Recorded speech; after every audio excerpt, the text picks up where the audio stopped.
Kyle is my son-in-law, the one who called me too old to manage money.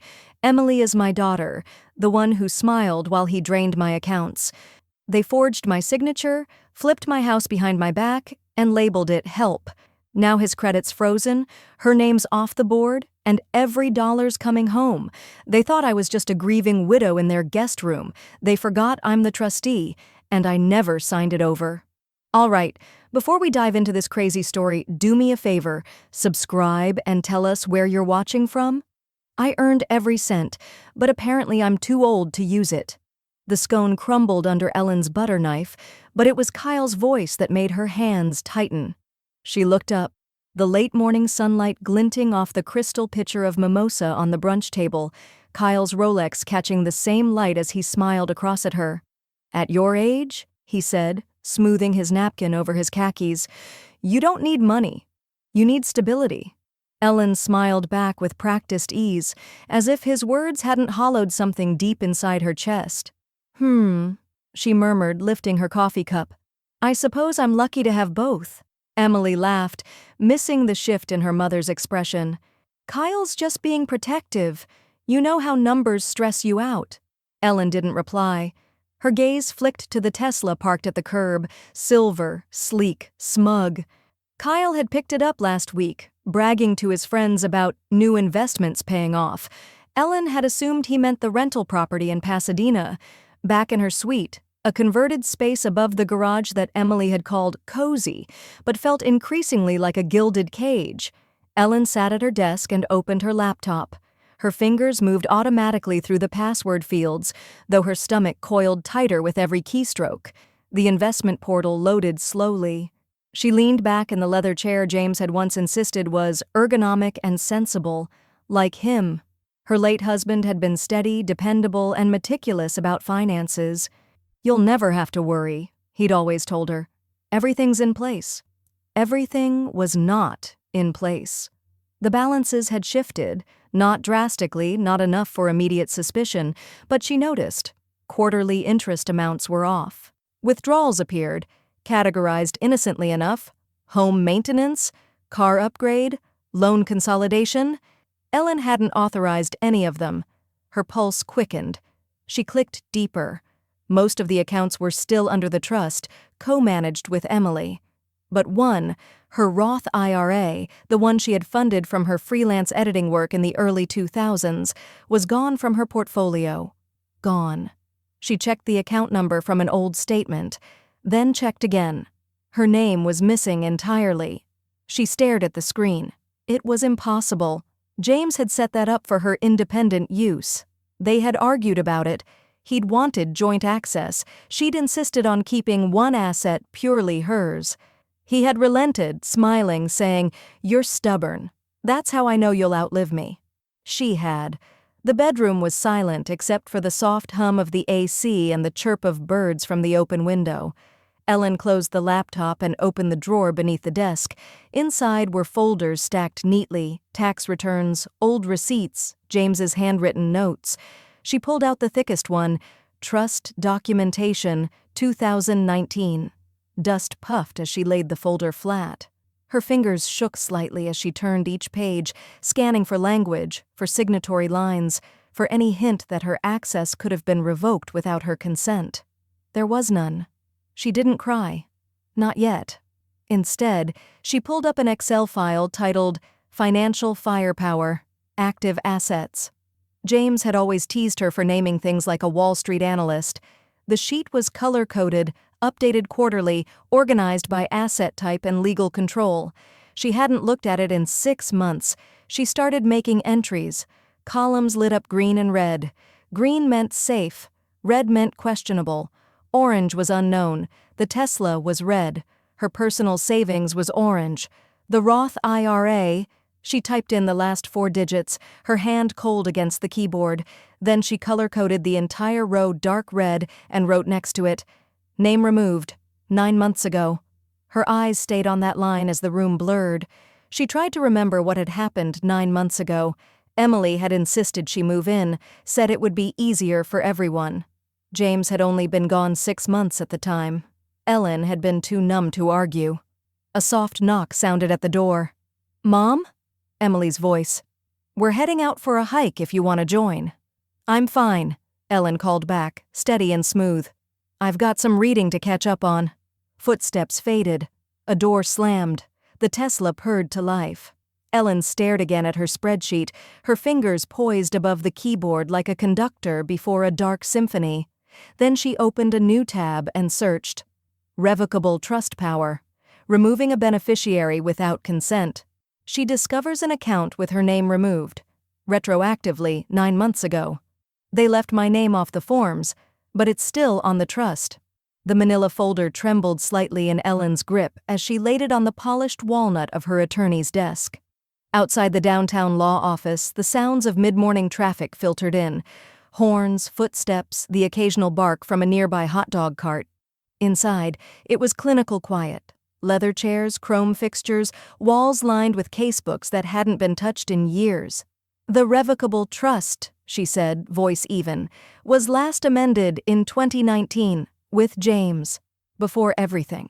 Her attorney, Joseph Levine, mid-50s, meticulous, with reading glasses that slid halfway down his nose, took the folder and opened it with the care of a bomb technician. Let's see what muscle you've still got in this thing. Ellen leaned forward. The smell of the office, lemon-scented polish, printer ink, coffee just going stale, made her throat tighten. Kyle had gotten used to calling her irrelevant, but these pages still spoke her language. Joseph flipped pages silently, brow furrowing. Still lists you as co-trustee, he said.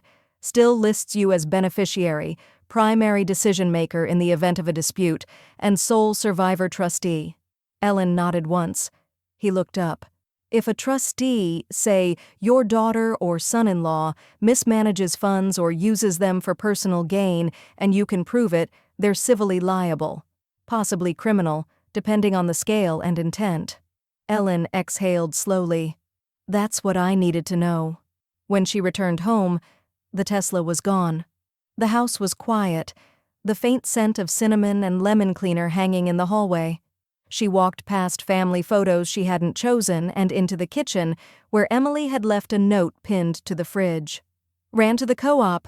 Kyle's checking out a duplex in Santa Ana. Lunch later? Ellen pulled the note down and folded it once, then again, then slipped it into her pocket. From the kitchen window, she could see her suite above the garage. Its clean beige walls, the potted fern she kept alive out of defiance more than sentiment.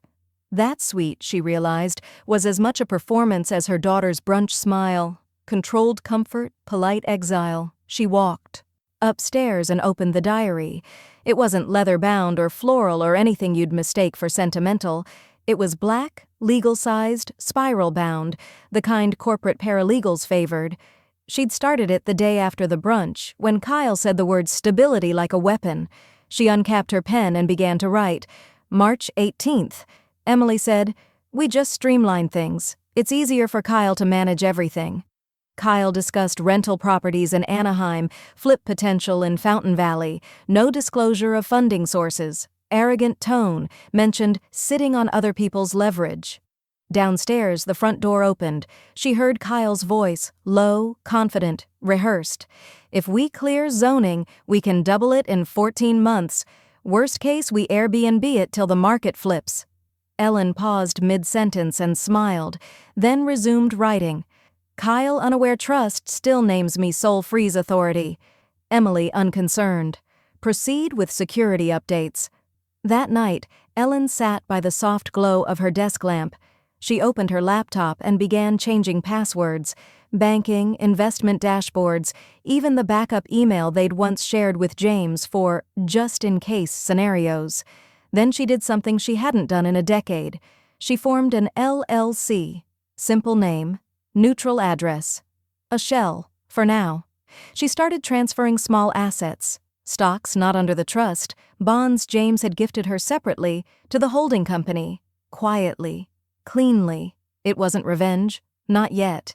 It was architecture, the kind you lay brick by brick before the wrecking ball arrives. Her phone buzzed, a text from Joseph. "You still hold power of freeze. Want to test it?" Ellen stared at the screen. Her finger hovered. The attorney texts. "You still hold power of freeze. Want to test it?" He controlled the credit cards. I controlled the trust keys. The email arrived at 9:04 a.m. A bland, automated notice from American Express. Your account has been temporarily suspended due to unusual activity. Please contact us. Ellen stared at it, while the smell of fresh coffee wafted from her sweets kitchenette, its warmth now bitter in her throat. She knew the rhythm of this, the same pattern James had warned her about years ago when they still filed taxes together and he still left post-it notes on the fridge reminding her to log expenses. Control isn't always loud, sometimes it comes by mail. Ellen picked up the phone and called the American Express hotline. She gave her account details, birth date, last four of her social, still memorized despite everything. "I'm sorry, Mrs. Hayes," the rep said after a pause. "It seems your access has been paused by the primary cardholder." "I am the primary cardholder." Another pause. Then, "I understand. But the profile lists a recent change. Updated authority listed under a joint management flag. Authorized by a Kyle Pembroke?" Her throat burned. "That's not legally valid," she said quietly, then thanked the rep and hung up. By noon, Kyle was perched at the kitchen island like he owned the marble. Ellen entered, her cardigan draped over one arm, face composed. "Oh, hey," he said casually, biting into a granola bar. "Saw you called about the American Express. Total bank mix-up, just some fraud precaution thing. Should clear up soon." Ellen raised her eyebrows, gave him a grandmotherly nod, and poured herself tea. "Of course," she said softly, stirring honey into the cup. "I'm sure you have it under control." He smiled, already texting someone. "Absolutely." She didn't argue, she didn't flinch, but her fingers around the mug were bloodless.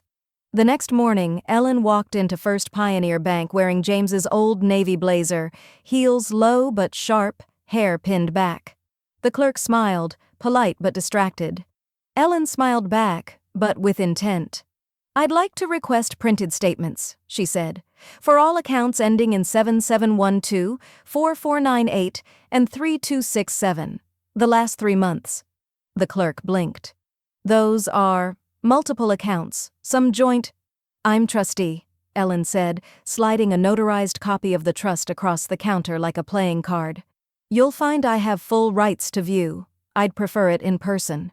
She waited, smiled, waited more.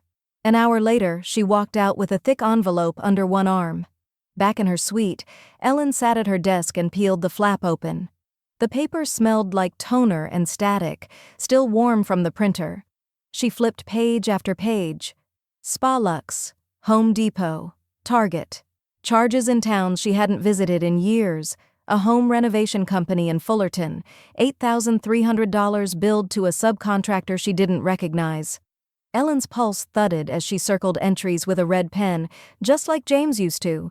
She reached for the drawer and pulled out the folder again. On the inside cover was a faded yellow post-it, one of James's last.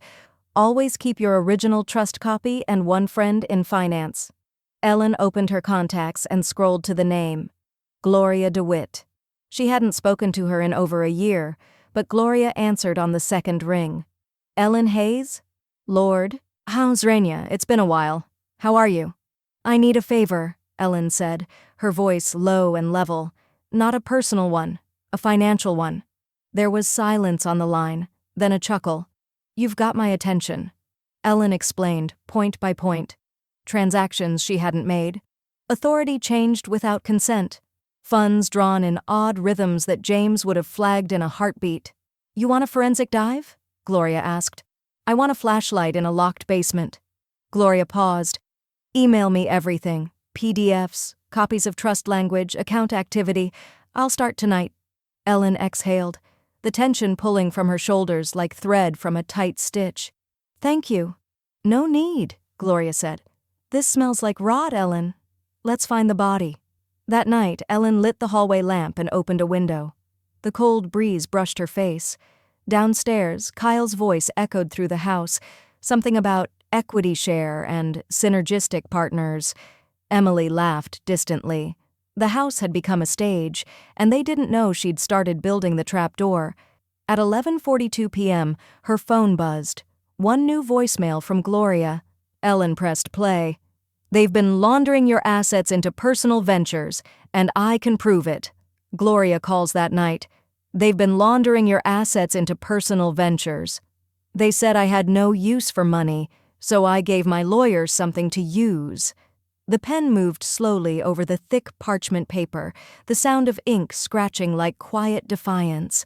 Ellen signed her name at the bottom of the new will, the loops of her cursive steady. Her attorney, Joseph Levine, nodded as he turned the document toward himself and added his own signature, then pressed a heavy notary stamp into the corner. Kyle Pembroke has been fully removed, Joseph said, sealing the folder. Emily retains beneficiary status, but with contingent care provisions. Medical power, housing support, and trust disbursements all now tied to performance, not proximity. Good, Ellen replied. Her voice didn't quiver, but her eyes narrowed. She may not be malicious, but she's weak. I need paper that respects that. Outside the firm's glass walls, the wind kicked dust across the sidewalk, and the sky hung heavy with overcast tension, like it knew a storm was coming.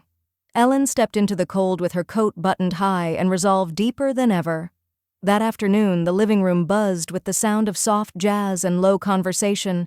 Kyle stood near the fireplace with a drink in one hand, talking to a couple from the neighborhood who had always been polite but vaguely dismissive of Ellen since James died. Crypto-backed real estate, Kyle explained, swirling his bourbon with the confidence of a man who'd never been told no. Flipped in under 6 months. We leveraged an asset my mother-in-law didn't even know she owned. Ellen sipped her club soda quietly by the window, pretending to admire the camellias blooming late this year. Her hand trembled just slightly as she jotted a note into the small leather-bound planner she now kept on her at all times. Crypto flip, referenced asset, likely this property, confirm ownership via trust. When the couple left, Kyle smirked at her like a car salesman who had just closed a deal. You know, it's amazing how much value you're still sitting on, he said, even if you don't know it. Ellen's eyes met his without a flicker. I've always known exactly what I'm sitting on. Later that evening, in the quiet of her suite, Ellen began the next phase. She logged into the county assessor's portal and began shifting utilities and tax notifications into her solo name. Nothing dramatic, just a quiet rerouting of power. The house, per the trust, was still hers. She hadn't revoked it. She had just gone quiet, let them think she'd surrendered it all in widow's fog. Now, gas, electric, and water bills all bore her name again. She set mail forwarding for anything addressed jointly. Step by step, she reclaimed the footprint they'd slowly erased. Emily stopped by, holding a steaming mug of chamomile and a hopeful smile. Thought you might like something warm. You've been quiet lately. Ellen took the cup. Just adjusting. You sure you're okay? I know this first year's been hard. Ellen studied her daughter's face. Soft, still girlish in the cheeks, a little too eager to be believed. I'm okay, she said. Grief teaches clarity. I'm just starting to see where things truly stand. Emily smiled, uncertain. Well, if you need help with bills or taxes or... I have it handled, Ellen said, gently but firmly. I'm not as fragile as you think. After Emily left, Ellen pulled out the draft letter to the California Department of Aging, a formal notice of intent to file financial abuse documentation. The language was exact, sourced from statute. She wasn't accusing, not yet, but she was preparing. Joseph had reviewed it earlier and said one thing before hanging up. You move like a chess player, ready for your final board. Peace? Now, in the stillness of her room, Ellen's phone buzzed. One new message. Joseph, freeze order ready. You give the word, it activates. Ellen stared at the screen, heart steady, mind sharper than it had been in years. She pressed her thumb to the screen, but didn't reply. Not yet. Ellen receives a confirmation from her attorney. Freeze order ready. He asked what I could do with money. I showed him what I could do without it. At 6:47 a.m., Ellen clicked the final confirmation box on the secure legal portal. The freeze command executed instantly. Every account linked to the trust's misused assets, property, securities, liquid cash, was locked under trustee authority. A quiet thunderclap, invisible but irrevocable. Downstairs, the coffee pot hissed and sputtered to life, filling the kitchen with the sharp scent of dark roast and burnt timer wiring. Ellen sat calmly at the breakfast nook, her tea steeping untouched. She heard Kyle's footsteps before she saw him, confident, heavy, unaware. Then, buzz, buzz, buzz. A string of urgent phone alerts shattered the morning stillness. Kyle cursed under his breath as his phone lit up again. "What the hell?" he muttered, eyes darting between apps. "My American Express just declined." He tried again. Another app. Another alert. Mortgage auto pay failed. Bank of the Coast. Hold placed on checking account ending in 5531. "Emily!" he called out, his voice rising, the facade cracking. "Emily! Something's wrong with the accounts!" Ellen stirred her tea once, twice, then let the spoon rest quietly against the rim. Emily's footsteps padded down the hallway in socks. "What's going on?" Kyle looked up, eyes wide and flushed. "Everything's frozen. I can't move a cent. Did you touch something?" Emily shook her head, panicked. No, I haven't changed anything. We didn't do anything." He turned to Ellen, standing now, his words sharper than a lawyer's letterhead. "What did you do?" Ellen set her mug down with a calm so still it felt rehearsed. "I protected what was mine, nothing more." "You can't do that," Kyle shouted, stepping forward. "You're not—" "I am the legal trustee of the Hayes Revocable Trust," Ellen said, cutting through him with the clarity of courtroom glass. "You misused designated funds. I froze the assets under the emergency clause." Kyle's mouth opened, then closed, like he couldn't find the legal term fast enough. Emily blinked, stunned. "Mom, this is a mistake, isn't it? Kyle didn't mean—" Ellen held up a white folder. "This is a list of every transaction tied to unauthorized withdrawals from the trust accounts over the last 11 months. I sent a copy to my attorney last night. The original remains on file." Kyle snatched it out of her hands and rifled through the pages, his breath quickening. "You'll regret this," he said, jabbing a finger at her. "We can sue you for interfering with marital finances." "I'm not interfering with your marriage," Ellen said, her voice low and iron. "I'm enforcing the law." He stormed off, phone already pressed to his ear. "We need a goddamn litigator, now!" Emily followed after him, but not before glancing back at Ellen with eyes full of something unreadable. Betrayal, maybe. Or fear. Ellen turned and walked upstairs. Her knees ached with each step, but she felt lighter than she had in months. In her suite, she opened her laptop and checked her inbox. Joseph had already responded, "Freeze order registered. Next step, trust violation filing. 3 days until the hearing. Be ready." She opened a fresh document, titled it, "Violation Complaint, Pembroke." Then, line by line, she began documenting every instance of misuse. Not emotionally, legally. Dates, amounts, notes. Kyle thought money was power. Ellen knew documentation was bulletproof. At noon, the house was silent. Kyle had disappeared into his office to shout at lawyers. Emily hadn't come upstairs. The Tesla hadn't moved. At 12:31 p.m., the door to Ellen's suite slammed open. Kyle stood in the doorway, red-faced, knuckles white around his phone. "You just declared war," he said. And then he slammed the door so hard the walls shook. Ellen looked at the trembling doorknob. She didn't move. She just smiled. Kyle slams the door on Ellen's suite. "You just declared war." He brought rage to the courthouse. I brought receipts. The courtroom was cold in a way only government buildings could be. Sterile, hushed, and humming faintly with fluorescent lights. Ellen adjusted the pearl pin on her blazer as she walked through the double doors, her heels echoing softly on the tile floor.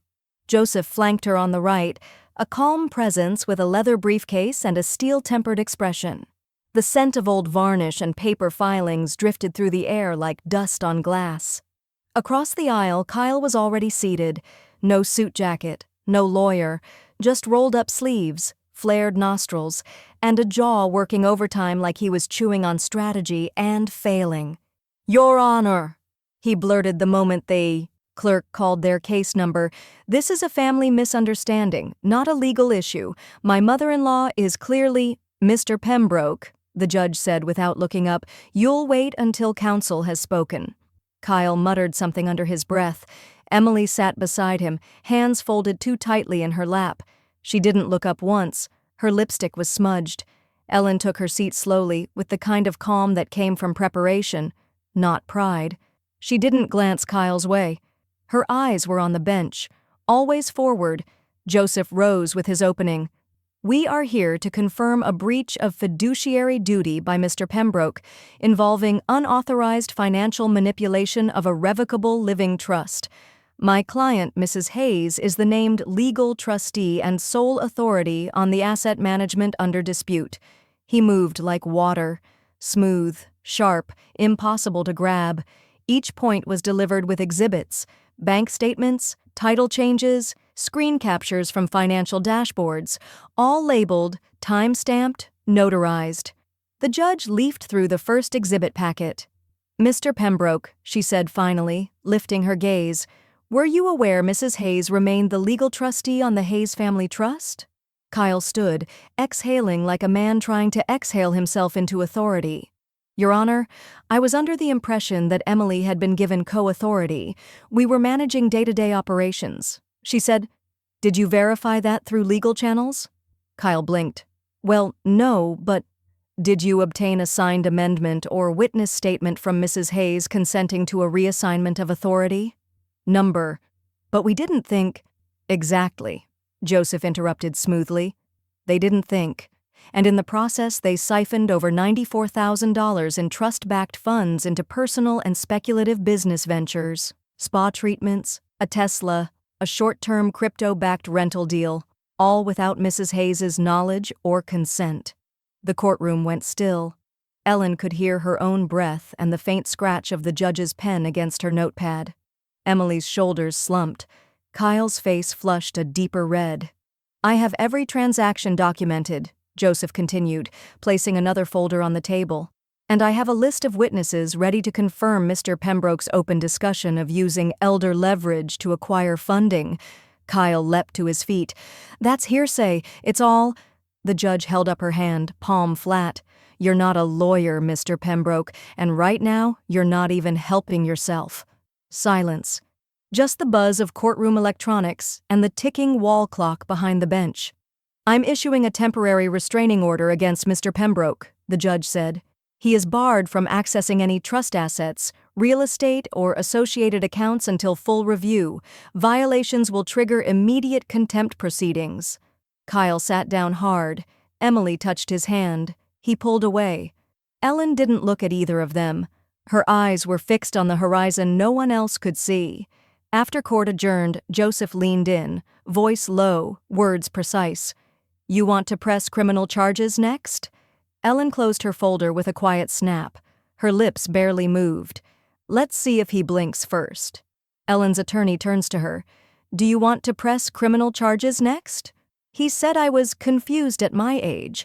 I presented a notarized timeline." The screenshot hit her inbox at 6:03 a.m. Subject line, "FYI, thought you should see this." Attached was a thread from Kyle's public Facebook account. "Elder cognitive decline is a real issue. Families need to step in when aging parents become a financial threat to themselves. My family knows what I mean." The caption sat above a photo of Ellen in her garden, taken without her consent, her hand mid-motion, her face slightly blurred. It looked unfocused, manipulated. Another post followed. "Sometimes the hardest part of caregiving is protecting people from their own confusion." The likes and concerned face emojis blurred in Ellen's vision, not from tears, from rage. At 8:12 a.m., she stood inside Dr. Yeager's private office, her spine perfectly straight. The scent of antiseptic and citrus hung in the air, artificial and clean. Her doctor, a sharp-eyed internist in her early 40s, sat across the desk, flipping through Ellen's test results. "Your labs are pristine," Dr. Yeager said. "Your cognitive panel's in the top 15% for your age group, actually for any age group." Ellen nodded. "Put that in writing." Dr. Yeager paused, raised a brow. "You want this notarized?" "Yes, and you'll be CC'd on the court record," Ellen said. "Today." Back in her suite, Ellen scanned the document into her computer. It was simple, a one-page letter affirming her full mental competency, decision-making capacity, and absence of cognitive impairment. Clear, legal, unmistakable. She posted it on Facebook under the same photo Kyle had used. Her caption was shorter. "Let's talk clarity." By the next morning, Kyle's post had vanished, but the ripple didn't. Two of his business partners pulled out of a Santa Ana property deal. One sent a discreet message to Gloria, who passed it along. Didn't know who really owned the money. Not interested in risk. Kyle didn't post again, but he paced the house like it owed him something. Ellen heard it in the walls, the restless shuffle of entitlement in socks on hardwood floors. Emily knocked on Ellen's door that night. Her voice was soft, the way people speak when they think softness will get them somewhere. "Mom, can we talk?" Ellen opened the door halfway. "You can talk." Emily stepped in, hands clenched around a tissue, eyes glassy. This is all getting out of hand. Can we end this quietly? Please." For the family, Ellen didn't answer at first. She walked to the window, stared down at the driveway where Kyle's Tesla still gleamed, funded by her stolen trust. "You know what quiet was to me?" she said, not turning. "Quiet was watching my money disappear, one transaction at a time, while people told me to stop asking questions." Emily looked down. "He just thought—" "I'm not interested in what he thought," Ellen said. "I'm interested in what he did." Emily didn't respond. She left the suite with her head down, her hands empty. The next morning, Ellen mailed a certified copy of her mental competency letter to the courthouse. Then she opened a new filing. Petition for full administrative removal of Kyle Pembroke from all financial accounts tied to the Hayes Trust. Joseph reviewed the packet within the hour. "You're tightening the screws," he said over the phone. "He's panicking. Let him." At 3:47 p.m., as Ellen organized her folders by legal category, a new email pinged in. No subject line, no sender name. The message was one line long. "You should check the deed history on your house." Attached was a PDF, courthouse document, stamped, dated 2 months prior, filed under Transfer of Ownership Intent, Trust Asset Realignment, filed by Kyle Pembroke. Ellen stared at the screen, heart pounding, not with fear, but ignition, because her name wasn't on it. Ellen gets an email from an anonymous whistleblower. "You should check the deed history on your house. It was my home. He tried to flip it behind my back." The PDF flickered on Ellen's screen, stamped with the courthouse's digital seal. The transfer document looked legitimate at first glance. Clean font, official headers, a property description pulled word for word from her trust. But there it was, the signature line, her name, forged. Not misspelled, not faked in a sloppy, panicked way. No, this was careful, copied from somewhere, rehearsed. Ellen didn't gasp, didn't cry. She closed her laptop and reached for her phone. "Joseph," she said the moment her attorney answered, "we've got a forged title transfer. I'm sending it now."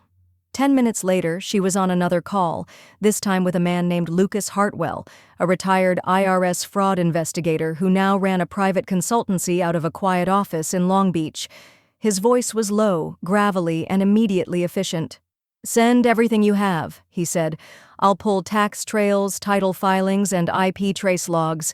If he submitted digitally, there'll be fingerprints." By noon, Ellen was back at the kitchen table, flipping through her original trust documents. Outside, wind rustled through the maple trees, their branches creaking against the siding of the home she had legally owned for nearly 25 years. Emily walked in without knocking. "Mom, I just got a weird text from Kyle. What's going on?" Ellen didn't look up. "Ask your husband why he tried to use this house as collateral for a crypto-backed loan." Emily's face drained. "What?" "Don't play innocent, Emily." Ellen's voice was calm, her hands steady. "I'm tired of pretending silence is virtue." "I didn't know," Emily insisted. "Kyle handles that stuff. I thought he was just investing." Ellen closed the folder slowly. "You thought wrong." Emily's lip trembled, but she didn't cry. "What are you going to do?" "What I should have done the day I moved in," Ellen said. "Protect what's mine." She filed the legal claim that afternoon, a quiet but decisive petition to revert and nullify any attempted title transfers or liens filed without her consent. Joseph reviewed it immediately, stamping it with a note. Request for immediate hold, fraud flag activated. That night, Gloria called. "I found something," her friend said, voice hushed but fierce. "He funneled funds into an LLC, Silver Grove Ventures, registered in Nevada. No real address, no listed owner, but the tax ID traces back to Kyle's old startup." Ellen sat very still. The only sound was the low hum of the refrigerator and the soft clink of her spoon against the side of a teacup. "I'm sending everything to your lawyer," Gloria continued. "This wasn't just about the house. He's been using you as invisible capital." A flicker of something like heat bloomed in Ellen's chest. Not fury, not yet. It was deeper than that. Then, resignation sharpened into resolve. She opened her laptop and drafted an email to Joseph. Subject, Silver Grove LLC body. Pursue everything. She hit send. Minutes later, her phone buzzed again. A text, unknown number. "Lucas Hartwell, you need to see this. He forged your signature." A second attachment followed. It wasn't just the house title. It was 3 other forms: loan applications, tax filings, and an internal memo from a brokerage firm. All bore her name. All were signed. All were lies. The fraud investigator texts, "You need to see this. He forged your signature. They thought I'd go quietly. They forgot I own the land under their feet." The lobby of the county recorder's office buzzed with low murmurs and the shuffling of legal documents, but Ellen moved through it with the quiet purpose of someone who had nothing left to fear and nothing left to lose. She wore navy slacks and a tailored blazer that had once belonged to James, her late husband.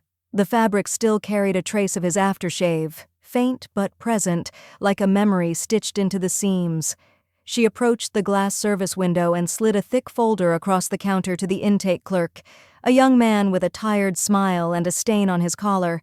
He flipped through the first few pages, then paused when he saw the forged title document.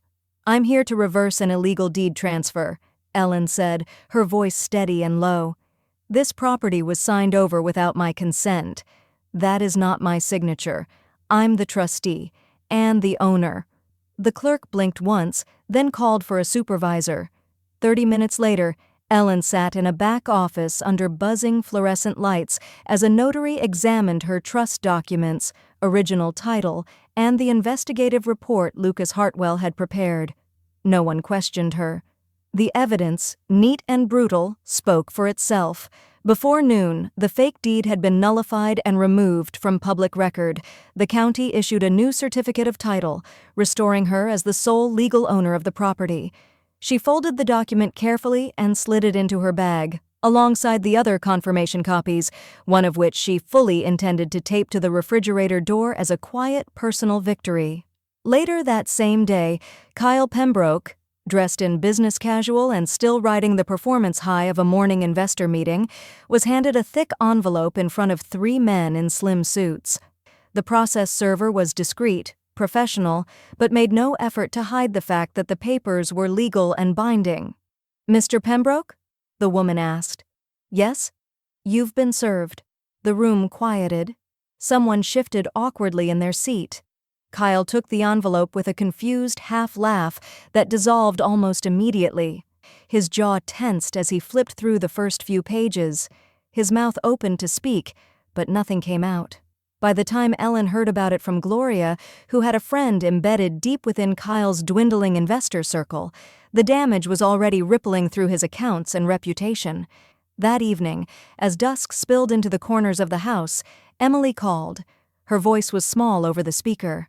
"Mom, they're asking me to step down from the board. They say I failed to disclose conflict of interest. They're worried about fallout." Ellen stood by the window, watching a pair of mourning doves settle onto the garden wall where she and James had once planted lavender. She didn't reply immediately. "I didn't know he did that," Emily said softly, almost pleading. "I didn't know he forged your name." "You didn't ask," Ellen replied, "and you didn't want to know." There was a long pause. Ellen ended the call without another word. The following morning, Joseph met Ellen at the house with a locksmith and 2 officers serving a temporary restraining order. Kyle was officially barred from the property pending court proceedings. The smart lock code was reset. A printed copy of the restraining order was taped to the inside of the front door, just above the doormat Emily had picked out 3 Thanksgivings ago, the one that read, "Family is everything." Ellen stood in the doorway for a long moment after everyone left, looking over the space like she was seeing it for the first time. The silence wasn't heavy anymore. It was sovereign. "This house," she said aloud, "is mine again." She turned and went back to her suite, opened her legal journal, and wrote only 1 line in neat, even script. "My age is power, not silence." She was about to close the journal when her phone buzzed on the table beside her. A new email. No name in the sender field, just a bold subject line. "Your story deserves to be heard." She opened it. "Ms. Hayes, my name is Cassidy Reyes. I produce a podcast called Fraudline, Voices of Financial Justice. We've followed your case. If you're willing, I'd like to interview you. Not anonymously, not as a victim. As the woman who took back everything they thought she'd surrender. Say the word, and we'll start." Recording. A reporter from a financial justice podcast contacts Ellen for an interview.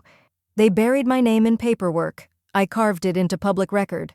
The podcast episode dropped on a Tuesday morning, and by Tuesday night, Ellen Hayes was a name people weren't whispering about anymore. They were Googling it. The interview had been recorded a week prior, in a quiet studio tucked behind a co-working space near Laguna Beach. Ellen had insisted on one condition: no voice masking, no pseudonyms, no soft focus. "Use my full name," she told Cassidy Reyes, the host, her voice firm across the table. "If I was silent while they stole from me, I won't whisper when I take it back." Cassidy had nodded, adjusting her headphones and glancing at the waveform climbing the screen. "Then let's begin with your name and age, exactly how you want it said." "Ellen Marie Hayes," she replied, 62, trustee, widow, and owner of the house they tried to erase me from. What followed was 43 minutes of sharp, deliberate storytelling. How subtle theft can wear a smile, how silence can be leveraged like a scalpel, and how the word stability can be a collar disguised as concern. Ellen didn't cry. She didn't rage. She recited facts with the clarity of someone who had turned pain into blueprint. Within days, the episode trended on regional charts. Listeners called in. Some just left voicemails to say, "Thank you." Others shared their own stories, of daughters-in-law who locked down finances, of sons who drained accounts behind digital walls of efficiency, of family members who turned trust into a weapon. Ellen read every message. She didn't respond to most, but each one was printed, hole-punched, and added to a binder now labeled Women Who Know. With Joseph's help, she opened a donor-advised microfund through a local foundation. It wasn't enormous, but it was focused. Support grants for women over 60 dealing with contested estate access, trust disputes, or financial gaslighting. She called it the Fireproof Ledger. On a cool Saturday morning, Ellen stepped out of the post office, a manila envelope in one hand and her phone buzzing softly in the other. She slipped the envelope under her arm and tapped the screen. A new message, no subject line, just 2 words, "Thank you." Below it, a name. One she didn't recognize. Another woman somewhere, choosing to stop apologizing. That afternoon, as she strolled through downtown on her way to pick up watercolor paper, she passed an empty office suite. A tilted "For Lease" sign was wedged behind the window glass, but what caught her eye was the fading lettering above the door. Legacy Properties, LLC. The lights inside were off. The desk was gone. The Tesla that had once gleamed in front like a promise now sat 3 blocks down, listed online under an urgent sale. She didn't pause long, just enough to take it in. The quiet ending of someone else's empire. She smiled, small, private, and not unkind. Back home, a stack of unopened mail waited on her entry table. She went through it slowly. A newsletter from the local senior center, an invitation to an art show, a letter from the foundation confirming the first fund disbursement. Near the bottom was a cream-colored envelope with gold foil trim. Her name and address were handwritten in looping script. She recognized the handwriting. It was her younger granddaughter's. The return address had changed. No mention of Emily, no trace of Kyle. She opened it carefully. Inside was a wedding invitation, a simple one, tasteful. Her granddaughter was getting married in October. It listed the venue, the time, and RSVP instructions. Nowhere on the invitation were the names of Emily or Kyle. There was only one handwritten line beneath the formal print. "I hope you'll be there, Grandma." Ellen placed the invitation on the table and sat down, her fingers resting on the edge of the card.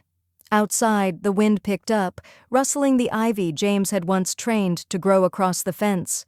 She receives a wedding invite from her younger granddaughter. No mention of Kyle or Emily. They thought money made them powerful. I made power out of principles.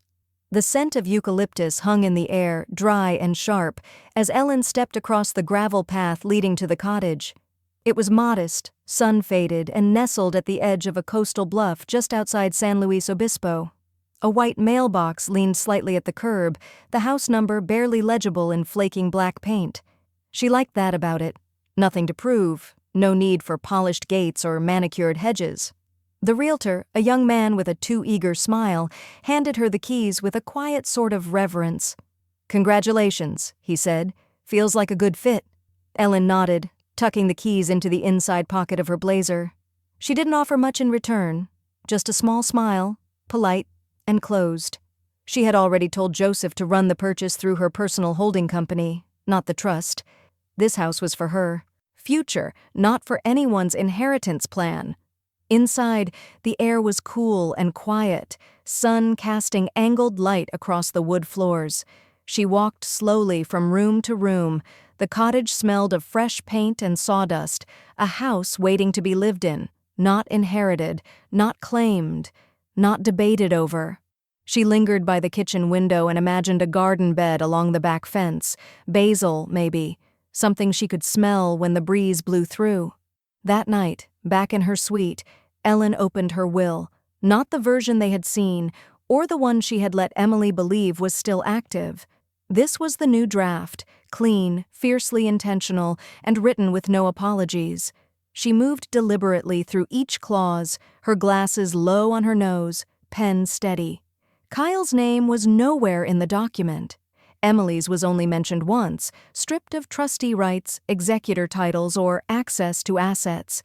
Instead, the will was clear. Each of her grandchildren would inherit in equal measure, but only upon meeting specific terms. Conditions tied not to blood, but to character, integrity, care, transparency, nothing that could be manipulated by charm or obligation. She added a line to the legal preamble in bold: "No one may represent my interests without full disclosure and written transparency."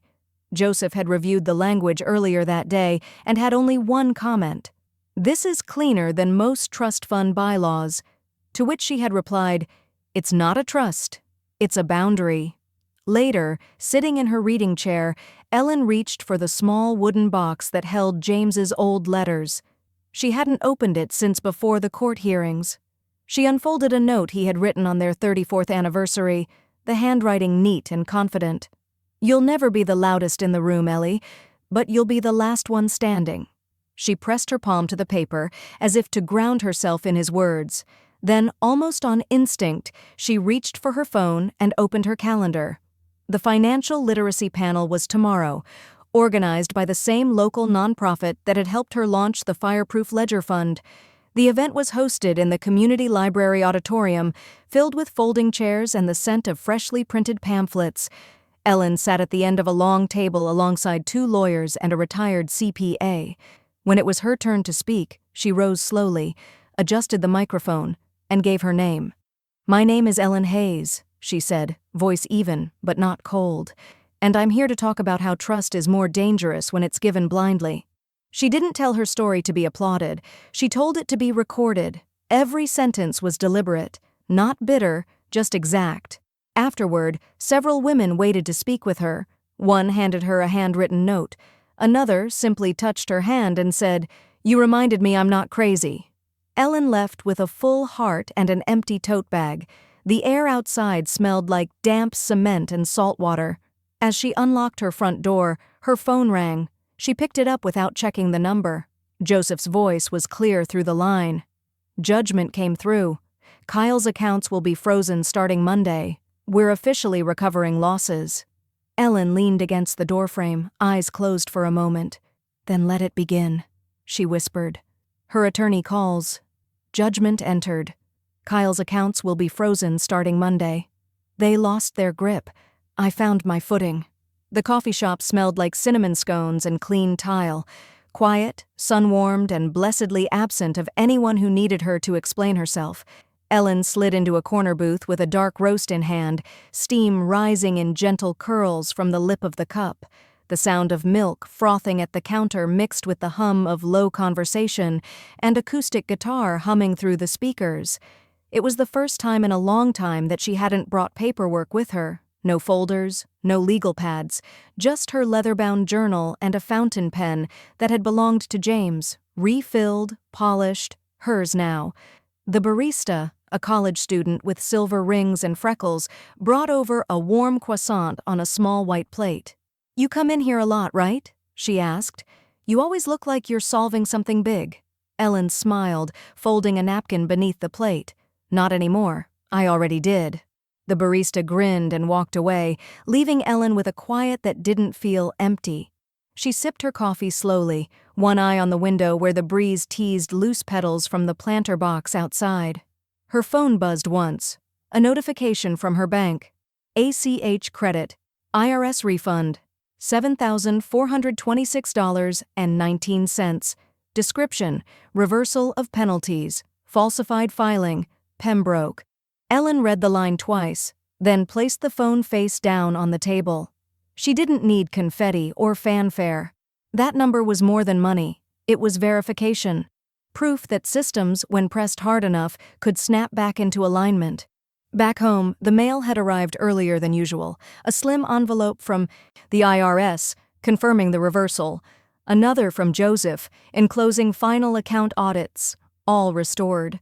No liens, no contested debt, a clean ledger, and beneath it all, an envelope with handwriting she recognized instantly. Emily's. The note inside was short, scrawled in blue ink that smudged slightly at the edges.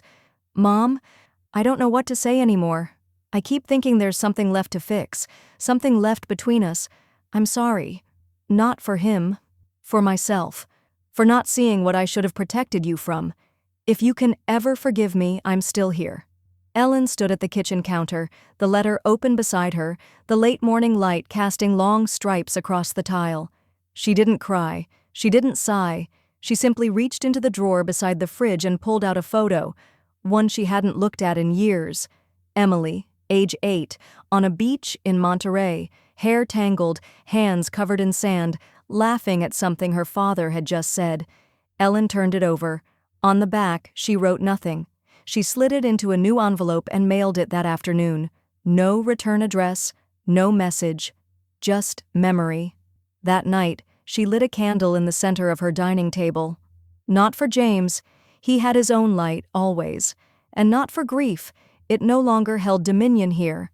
She lit it for herself, for the girl who had once believed silence was safety, and for the woman who had stopped needing to be understood in order to be right. She watched the flame steady itself, then picked up her journal. Today's entry: forgiveness is free, trust is not. Across town the next morning, the cafe bustled with weekend energy. Young couples debating tile samples, retirees discussing local politics, college kids half asleep over open laptops. Ellen took her usual seat in the corner with another coffee and the morning paper. She had almost forgotten what ordinary peace felt like, the kind that didn't have a countdown or require armor. As she folded the lifestyle section back into place, a woman approached her table. Mid-40s, smartly dressed, eyes hesitant but kind. "Excuse me," the woman said. "I don't mean to interrupt, but are you the Ellen from the podcast?" Ellen set her coffee down. The question hovered like smoke between them. A woman approaches her at the cafe. "Are you the Ellen from the podcast?" I didn't need permission to exist, but they needed mine to continue. The Capitol hearing room smelled faintly of varnish and nerves, aged wood, fresh-pressed suits, the sterile scent of floor polish lingering beneath the crackle of overhead lights. Ellen sat at the front table, palms resting on a stack of her prepared statements, but her spine straight and her eyes level. No shaking hands, no tremor in her voice. When the panel called her name, she stood slowly and approached the microphone, the sound of her low heels echoing off the marble floor. "Mrs. Ellen Hayes, thank you for being here," said the chairwoman, a woman in her 50s with steel-colored hair and a voice honed for both compassion and discipline. "You may begin." Ellen unfolded her notes but didn't read them. Not at first. Her gaze swept the chamber slowly, lined with reporters, policy aides, and a gallery of advocates in navy and gray. Behind her, someone cleared their throat. The tension was palpable, but Ellen wore it like a tailored suit. "My name is Ellen Marie Hayes. I'm 62 years old, a retired editor, a widow, and a mother. I'm also a survivor of silent theft, the kind that wears a family smile and signs your name without asking." A low ripple passed through the room. She continued, voice crisp but never theatrical. She spoke about Kyle's manipulations, about how financial control had been framed as help, about the hours she spent untangling forged documents and rerouted funds. But she also spoke of recovery, of the trust clause that saved her, the paper trail that damned him, the system that finally listened when she stopped asking politely. By the time she reached her final statement, the room had fallen into that rare kind of quiet that isn't just silence, but reverence. "We protect the young with consent laws," she said. "We must protect the aging with the same rigor. If someone had asked me for permission before they used my name to steal, I would have said no, but no one did. That silence cost me nearly everything." She stepped back from the mic and folded her hands. The chairwoman nodded solemnly. "Your testimony is officially on record, and it will inform the language of this bill." Reporters swarmed after the session, cameras flashing like heat lightning. Ellen spoke sparingly.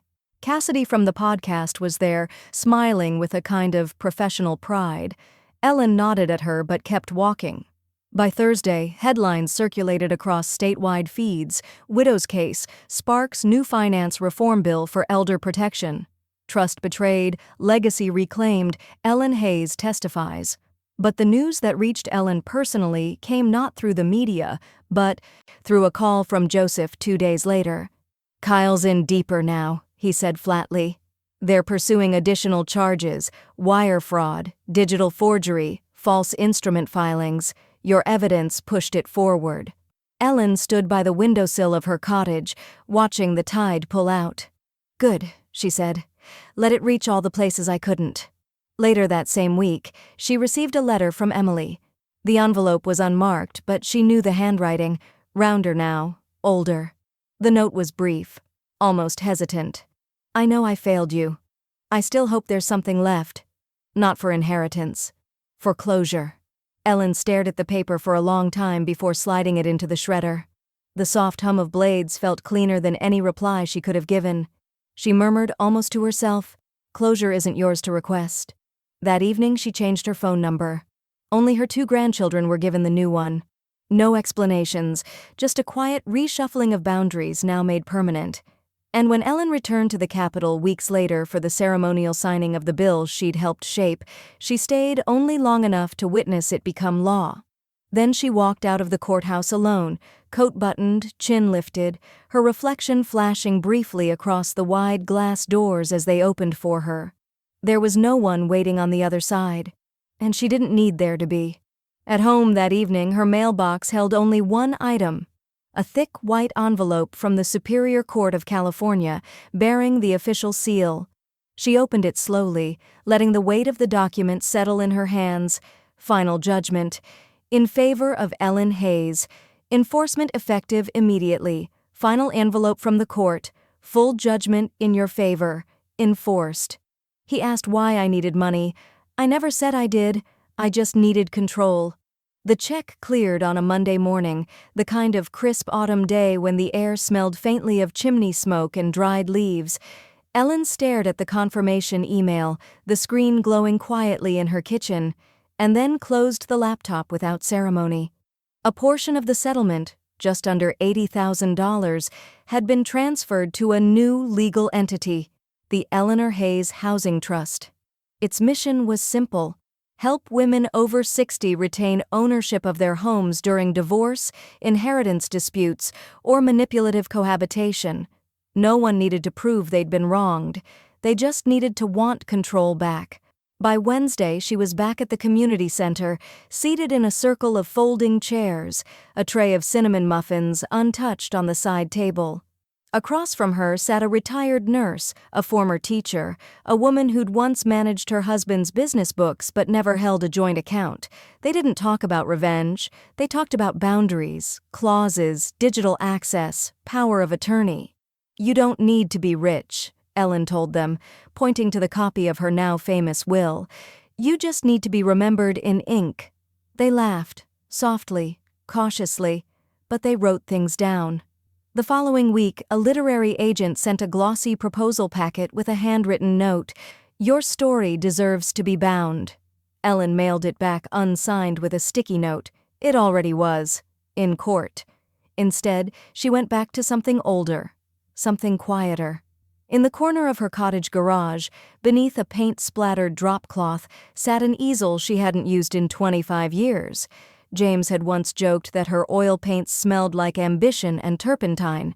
She pulled the cloth off, revealing dry brushes, stiff palettes, and a blank canvas yellowed just slightly at the edges. She cleaned what she could, replaced what she couldn't. Her fingers remembered before her mind did. Long strokes, deep textures, colors that spoke without words.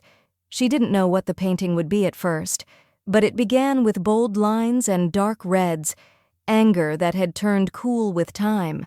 Then came soft blues, steady greens, resolve, reclamation. It wasn't just a landscape or an abstract, it was something in between, a portrait of weight without faces. She named it Accountable. The day she hung it on the wall of her living room, sunlight from the back windows fell across the center, warming the brush strokes. She didn't frame it. Some things needed to breathe. That afternoon, her youngest granddaughter, Ava, knocked on the door. She held a Tupperware of oatmeal cookies and wore a sweatshirt with paint smudges along the sleeve. "I brought snacks," she said, lifting the container like a peace treaty. Ellen stepped aside to let her in. "Kitchen's clean. You'll ruin my reputation." They settled at the small table by the window, and for once didn't talk about anyone who wasn't there. No mention of Emily. No questions about the court case, just stories about Ava's first apartment, her roommate's annoying dog, a terrible date who didn't know the difference between acrylic and watercolor. After tea, Ava wandered into the studio and tilted her head at the canvas. "You did this?" she asked. Ellen nodded. "My first one in 2 decades. It feels like everything you've ever said without saying it." Ellen smiled, soft and tired and utterly content. That was the goal. They painted together for a while. Ava sketching a coastline, Ellen adding a wash to a background she wasn't sure she'd keep. That evening, as the sun dipped low and threw gold light across the floor, Ellen sat in the quiet again. No deadlines, no hearings, just the hum of the fridge and the scent of vanilla wax melting slowly on the counter. Her phone vibrated once, a voicemail. She tapped it open. No name, just a number. Then Emily's voice, tired, tentative, threaded with something close to apology. "Mom, if you ever want to talk, I'm here." Ellen stared at the phone, but she didn't press play again. She gets a voicemail. "Mom, if you ever want to talk, I'm here." They calculated my worth in dollars. I recalculated it in silence. The bank's air conditioning whispered coolly through the lobby, but Ellen felt nothing but warmth pressing against the glass doors behind her. Early spring sun, bright and quiet, like a secret. She stood in line for the teller, hands steady, the small manila folder under her arm pressing lightly against her ribs. It was a Thursday. The bank was calm, the only sounds the occasional hum of the receipt printer and the low chatter of 2 elderly men arguing over CD rates in the lounge. Ellen had visited this branch for decades. They used to call her Mrs. Hayes with a smile, especially when James came along in his ironed shirt and polite laugh. They hadn't asked for her ID back then. Now they always did. When her turn came, she stepped up to the glass. The teller, young, polite, distracted, looked up and smiled professionally. "Hi there. How can I help you today?" Ellen laid the folder on the counter, gently but with purpose. "I'd like to close this account. Joint, ending in 1467. All remaining funds have been moved. This is just cleanup." The teller nodded, tapping at her keyboard. "All right. Can I ask the reason for closure?" Ellen's mouth curved, not sharp, not bitter, just a quiet, private kind of smile. "Reinvestment," she said, "in myself." The teller blinked, then gave a little nod, as if he understood, even if he didn't. He completed the process, printed the confirmation slip, and slid it across the counter. She signed it, her handwriting steady and sure. No hesitation, no second thoughts. The name on the account, her name, was now detached from anyone else's. When she stepped back outside, the sunlight hit her face full on. She paused at the curb and just stood for a moment, letting the light warm her shoulders. The familiar ache in her knee now just background noise. There was no court date waiting, no evidence to file, no confrontation looming behind the next door. The war was over. At home, the house was quiet, the kind of quiet that asked for no defense. She slipped off her shoes at the door, carried the manila folder to her desk, and set it beside a fresh bottle of Pinot Noir. She poured a glass, not for ritual or celebration, but because the moment asked for something slow and earned. She took one long sip, then pulled open the top drawer. The last version of her will was already neat, already final, but not yet complete. One sentence still lived in her head, unspoken. The final sentence, one that had waited patiently for the war to be done, for her hands to stop shaking. She uncapped her pen and wrote it by hand on the final page, just below the signatures. "I trusted them once. Now I trust myself." She sat back in her chair and reread the words. They didn't sting, they didn't ache. They just sat there. Solid, unsentimental, irrevocable. Across the room, the painting she had named Accountable caught the light again. The brushstrokes seemed deeper in the afternoon sun, the color pulling forward in quiet defiance. Ava had come by the day before with more cookies, and they'd painted side by side for hours without needing to fill the silence. The trust was real, built slow, never asked for. The voicemail from Emily had gone unreturned. Ellen hadn't deleted it. She just didn't need to play it again. Maybe one day the silence would shift. Maybe it wouldn't. That evening, as dusk painted long shadows across the kitchen floor, Ellen lit another candle and walked the perimeter of her home. She touched each doorknob, checked each window, not out of paranoia, but presence. This was hers. Not just the property, the life, the control, the calm. When she returned to the living room, she picked up the final will again, folded it, and slid it into the safe behind the bookshelf. One lock clicked, then another. Outside, the wind picked up through the pines, but inside everything held. Frozen assets, restored dignity.